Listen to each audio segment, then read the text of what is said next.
آواز جرس کے سامعین کی خدمت میں محمود احمد کا سلام و آداب۔ بسم اللہ الرحمن الرحیم۔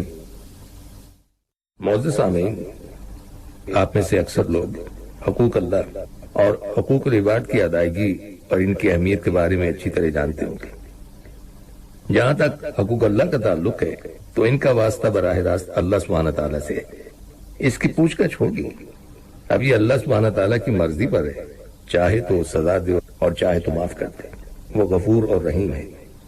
لیکن جہاں تک حقوق العباد یعنی انسانوں کے حقوق کا تعلق ہے تو جب تک لوگوں کے حقوق انسان خود ادا نہیں کرتا، اس کی معافی ہرگز ممکن نہیں، اس کا حساب دینا ہوگا۔ اور جن کے حقوق مارے گئے ہیں، قیامت کے دن انہیں ان کے حقوق ادا کرنا ہوں گے، اور وہ وقت انتہائی کٹھن ہوگا۔ اب یہاں ایک سوال پیدا ہوتا ہے کہ کچھ لوگ ایسے ہیں کہ انہوں نے دوسروں کے حقوق تو مار لیے اور جو ہونا تھا ہو چکا، لیکن اب جو انہیں ہوش آیا تو ان کے پاس پیسے نہیں ہیں، لہذا وہ حقوق کس طرح ادا کریں؟ اور بہت سے لوگوں کے پاس پیسے تو ہیں، لیکن جن کے حقوق مارے تھے ان کا پتہ نہیں کہ وہ کہاں ہیں، اور تلاش کرنے سے بھی نہیں مل سکتے، ان کو پہنچانے کا کوئی راستہ نہیں۔ اب یہ لوگ کیا کریں؟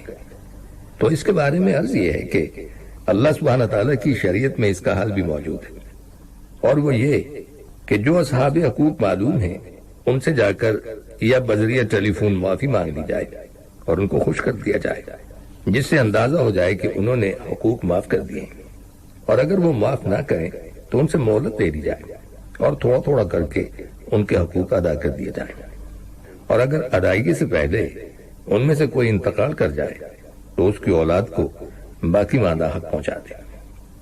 اہل حقوق میں سے جو لوگ زندہ ہوں لیکن ان کا پتہ معلوم نہ ہو تو ان کی جانب سے ان کے حقوق کے بقدر مسکینوں کو صدقہ دے دیں، جب تک ادائیگی نہ ہو صدقہ دیتے رہیے۔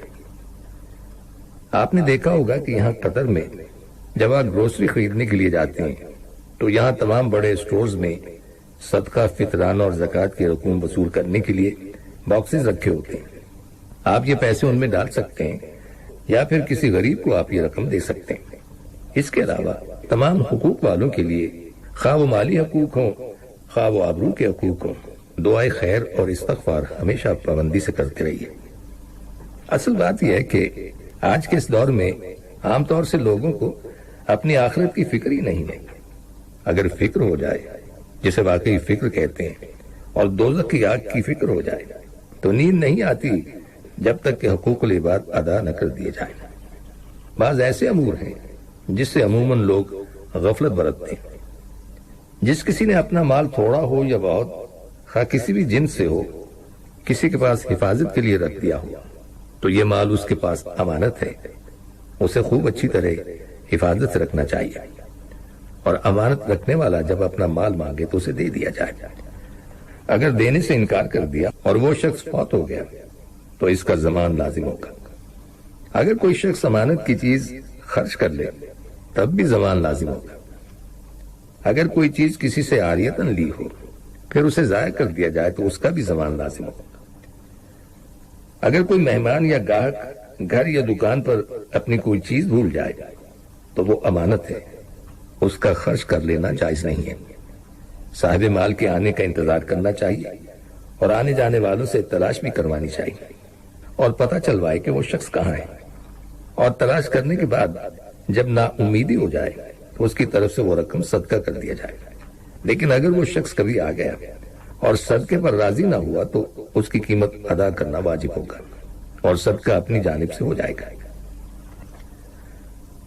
اگر کسی شخص کو کوئی گری پڑی چیز مل جائے تو مالک کو پہنچانے کی نیت سے اٹھا سکتا ہے، اور اگر ضائع ہونے کا اندیشہ ہو تو اٹھانا واجب ہے۔ اٹھا لینے کے بعد اعلان کیا جانا چاہیے کہ کسی کی کوئی گری ہوئی چیز ہے تو وہ آ کر لے لے۔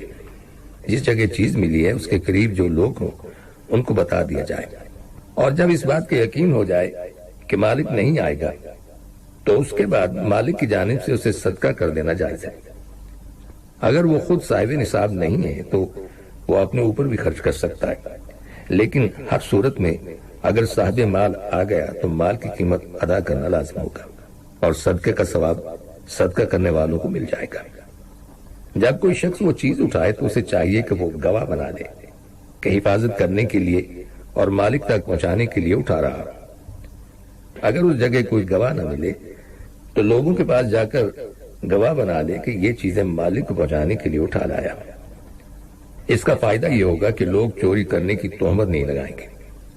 اگر کوئی ایسی چیز ملی یا کوئی شخص دکان یا گھر پر چھوڑ کر چلا گیا جو زیادہ دیر باقی نہیں رہ سکتی، جب خراب ہونے لگے تو اس کو صدقہ کر دینا چاہیے۔ زیادہ انتظار کی ضرورت نہیں ہے، البتہ اس سے پہلے اعلان کرنا ضروری ہے۔ اگر کوئی شخص قرض دے کر بھول جائے یا لحاظ کی وجہ سے طلب نہ کرے یا گواہ نہ ہونے کی وجہ سے دعویٰ نہ کر سکے یا کسی بھی طرح کسی کی کوئی چیز اپنے قبضے میں آ جائے اور صاحب مال کو اس کا علم نہ ہو، تب بھی اس کا پہنچانا اور ادا کرنا واجب ہے۔ حکومتوں کے قانون کی آڑ میں کسی کا حصہ میراث دبا دینا حرام ہے۔ اس کے علاوہ جسے شرعاً حصہ نہ پہنچتا ہو اس کے لیے کسی حکومت کے قانون کی وجہ سے حصہ لینا بھی حرام ہے۔ مثلاً پوتے کو چچا کی موجودگی میں دادا کی میراث شرعاً نہیں پہنچ سکتی، مگر جو حکومتیں شریعت کے خلاف چلتی ہیں وہ دلا دیتی ہیں، ان کے دلا دینے سے لے لینا حلال نہیں ہوگا۔ اگر کوئی شخص انتقال کر گیا اور اس کا کوئی قرض کسی کی جانب ہے یا مرنے والے اور کوئی مال کسی طرح قبضے میں آیا ہوا ہے، مثلاً اس نے امانت رکھی تھی یا چوری کر کے اس کا مال لے لیا تھا، تو اس کے وارثوں تک اس کا پہنچانا فرض ہے، جیسا کہ اس کی زندگی میں خود اس کو دینا فرض تھا۔ سامعین، مخلوق کے حقوق قائم رکھنے میں کچھ باتوں کا خیال رکھنا ضروری ہے جن کا یہاں ہم ذکر کریں گے۔ جو کچھ آپ اپنے لیے بہتر سمجھتے ہیں وہی دوسروں کے لیے بھی بہتر سمجھیے، کیونکہ حدیث میں ہے کہ ایسے شخص کے لیے بشرطے کہ اس کا خاتمہ بالخیر ہو جائے جہنم سے محفوظ رکھنے کی بشارت آئی ہے۔ ہر کسی کے ساتھ تواضع سے پیش آئی ہے، کیونکہ اللہ تعالیٰ مغرور اور متکبر کو پسند نہیں فرماتے۔ اس لیے اگر کوئی دوسرا شخص آپ کے ساتھ تکبر سے پیش آئے تو اسے برداشت کر لیجیے، کیونکہ اللہ سبحانہ تعالیٰ کا فرمان ہے کہ درگزر کی خصلت اختیار کرو، بھلائی کی ترغیب دو اور جاہلوں سے پہلو تہی کرو، بڑوں کی تعظیم کیجیے اور چھوٹوں پر شفقت کی نظر رکھیے۔ نبی اکرم صلی اللہ علیہ وسلم کا ارشاد ہے کہ جو جوان کسی بوڑھے کی تعظیم کرے گا تو اس جوان کے بڑھاپے کی حالت میں اللہ سبحانہ تعالیٰ اس کی تعظیم کرنے والا شخص پیدا فرمائے گا۔ اس حدیث میں اشارتاً درازی عمر کی بھی بشارت آ گئی ہے۔ ہر شخص کے ساتھ خندہ روئی سے پیش آئیے، کیونکہ نبی اکرم صلی اللہ علیہ وسلم نے ایسے شخص کو دوزخ سے بچنے اور اللہ تعالیٰ کے محبوب ہونے کی بشارت دی۔ دو مسلمانوں میں رنجش ہو جائے تو صلح کرانے کی کوشش کیجیے۔ شریعت میں ایسے موقع پر باہمی الفت کرانے کی غرض سے ضرورت کے مطابق جھوٹ بولنے تک کی اجازت آئی ہے، اور شرعاً اس کا درجہ نفل نماز اور روزے سے بھی افضل ہے۔ جو لوگ ایک دوسرے سے چغلی کھاتے ہیں یا ادھر کی ادھر لگا کر مسلمانوں میں باہم رنجش پیدا کرتے ہیں، ان کی بات ہرگز نہ سنیے، کیونکہ وہ اپنا دین برباد اور جہنم میں جانے کا سامان کر رہے ہوتے ہیں۔ آپ کی کسی سے اگر رنجش ہو تو 3 دن سے زیادہ علیحدگی مت رکھیے، کیونکہ اگر آپ مسلمان کی جانب سے درگزر کریں گے تو اللہ سبحانہ تعالیٰ قیامت کے دن آپ کی خطاؤں سے درگزر فرمائیں گے۔ سلوک اور احسان کرتے وقت اہل اور نااہل مت دیکھا کیجیے، کیونکہ اگر کوئی نااہل بھی ہو تو اس کے ساتھ کیوں نااہل بنا جائے، اس نے سلوک کے لیے تو آپ کا اہل ہونا کافی ہے۔ لوگوں کے ساتھ ان کی حالت کے مطابق برتاؤ کیا کیجیے، یعنی جاہل میں وہ کمال اور تقوی مت ڈھونڈے جو علماء میں ہوا کرتا ہے۔ ایک دفعہ حضرت داؤد علیہ السلام نے دعا مانگی تھی کہ الہی وہ طریقہ بتلا دے جس سے مخلوق بھی مجھ سے محبت کرے اور آپ بھی مجھ سے راضی رہیں۔ تو حکم ہوا کہ اے داؤد، دنیا داروں سے ان کی حالت کے مطابق برتاؤ کرو اور دینداروں سے ان کے حال کے مطابق۔ برتاؤ کے وقت لوگوں کے مرتبوں کا بھی لحاظ رکھیے، یعنی اگر کوئی باعزت دنیا دار بھی آپ کے پاس آ جائے تو اس کی عزت کیجیے۔ ایک مرتبہ نبی اکرم صلی اللہ علیہ وسلم نے ایک دنیا دار ذی عزت شخص حضرت جریر بن عبداللہ رضی اللہ تعالیٰ عنہ کے لیے چادر مبارک بچھا دی تھی اور یوں فرمایا تھا کہ جس کسی قوم کا بڑا شخص تمہارے پاس آیا کرے تو اس کی عزت کیا کرو۔ مسلمانوں کے عیب ہرگز ظاہر نہ کیجیے، کیونکہ پردہ پوشی کرنے والے جنت میں جائیں گے۔ غیبت بھی نہ کیجیے اور کسی کے عیب کی ٹوہ میں بھی نہ رہیے۔ یاد رکھیے کہ اگر آج آپ کسی مسلمان کی عیب جوئی کریں گے تو کل قیامت کے دن اللہ سبحانہ تعالیٰ آپ کے عیب ظاہر فرما کر رسوا کر دیں گے، اور جسے اللہ تعالیٰ رسوا کر دیں پھر اس کو امان کہاں؟ تہمت کی جگہ سے بھی بچیے، ورنہ لوگ بدگمان ہوں گے اور آپ کی غیبت میں مبتلا ہو جائیں گے۔ اور چونکہ ان کی غیبت میں مبتلا ہونے کا سبب آپ بنے ہیں کہ نہ تو تہمت کے موقع پر جاتے اور نہ ان کو غیبت کا موقع ملتا، لہذا گناہ آپ پر بھی ہوگا، اس لیے کہ گناہ کا سبب بننا بھی گناہ ہے۔ مسلمانوں کی حاجت روائی میں کوشش کرتے رہیے۔ حدیث میں آیا ہے کہ نبی اکرم صلی اللہ علیہ وسلم اکثر کسی کو کچھ دینے دلانے میں تاخیر کرتے اور یوں ارشاد فرمایا کرتے تھے کہ میں صرف اس وجہ سے جلدی حکم نہیں دیتا کہ تمہیں سفارش کرنے کا موقع مل جائے اور تم زبان سے کلمہ خیر نکال کر ثواب حاصل کر لو۔ مسلمانوں کی حاجت روائی میں کوشش کرنا بہرحال نافع ہے، خواہ آپ کی کوشش سے اس کی حاجت پوری ہو یا نہ ہو۔ حدیث میں اس صحیح کا اجر و ثواب سال بھر کے اعتکاف سے زیادہ آیا ہے۔ ہر مسلمان سے السلام علیکم اور مسافر میں پیش قدمی کیجیے۔ ایک بزرگ کہا کرتے تھے کہ آپ جب بھی گھر سے باہر نکلیں اور راستے میں آپ کو کوئی شخص جو دنیاوی رتبے اور حیثیت کے اعتبار سے آپ سے کمتر ہو، اسے آگے بڑھ کر سلام کیجیے اور اسے یہ موقع نہ دیجیے کہ وہ آپ کو سلام میں پہل کرے۔ حدیث میں آیا کہ جب دو مسلمان مسافر کرتے ہیں تو رحمت الہی کے 70 حصوں میں سے 69 حصے تو اس کو ملتے ہیں جس نے مسافر میں ابتدا کی ہے اور ایک حصہ دوسرے کو۔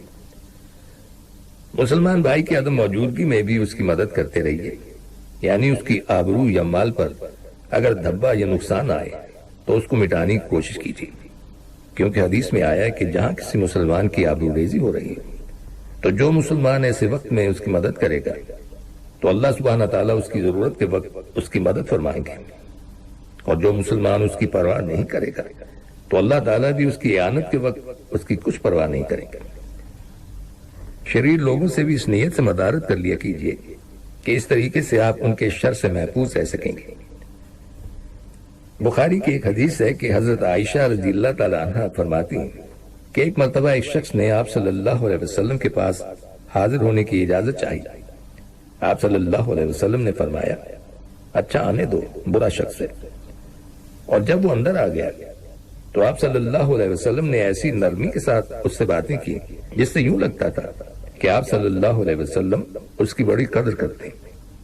جب وہ شخص چلا گیا تو میں نے آپ صلی اللہ علیہ وسلم سے اس کی وجہ پوچھی تو آپ صلی اللہ علیہ وسلم نے فرمایا کہ بدتر شخص قیامت کے دن وہ ہے جس کی بدی سے بچنے کے لیے لوگ اسے چھوڑ دیں۔ اس کے علاوہ حدیث میں آیا ہے کہ جس طریقے سے بھی آدمی اپنی آبرو بچائے وہ صدقے میں شمار ہے۔ آپ صلی اللہ علیہ وسلم کی نصیحت ہے کہ لوگوں سے ان کے اعمال کے مطابق میل جول رکھو، البتہ بدکاروں کو دل میں جگہ ہرگز نہ دو۔ زیادہ تر مسکینوں کے پاس اٹھنا بیٹھنا رکھیے اور عمرہ کی صحبت سے پرہیز کیجیے۔ نبی اکرم صلی اللہ علیہ وسلم نے دعا فرمائی ہے کہ یا اللہ میری موت و حیات مسکنت کی حالت میں رکھی اور مسکینوں ہی کی جماعت میں میرا حشر فرمائی۔ حضرت سلیمان علیہ السلام باوجود اس جاہ و اقتدار کے جب کبھی مسجد میں کسی مسکین کو بیٹھا دیکھتے تو اس کے پاس بیٹھ جاتے اور فرمایا کرتے تھے کہ مسکین اپنے ہم جنس مسکین کے پاس بیٹھ گیا ہے۔ حضرت موسیٰ علیہ السلام نے اللہ تعالیٰ سے ایک مرتبہ دریافت کیا کہ یا اللہ میں آپ کو کہاں تلاش کروں؟ تو حکم ہوا کہ شکستہ دل لوگوں کے پاس مجھے تلاش کرو۔ حتی الامکان انہی کے پاس بیٹھنے کی کوشش کیجیے جن کو آپ کچھ دینی فائدہ پہنچا سکیں یا جن سے دین کا کچھ نفع حاصل کر سکیں، اور غفلت والوں سے علیحدہ رہیے، کیونکہ نبی اکرم صلی اللہ علیہ وسلم نے ارشاد فرمایا کہ برے ہم نشین سے تنہائی بہتر ہے اور تنہائی سے نیک بخش ہم نشین بہتر ہے۔ اور مختصر یہ کہ جو اہتمام آپ اپنے نفس کو پہنچانے اور ضرر سے بچانے کا کر سکتے ہیں وہی عام مسلمانوں کے لیے ملحوظ رکھیں۔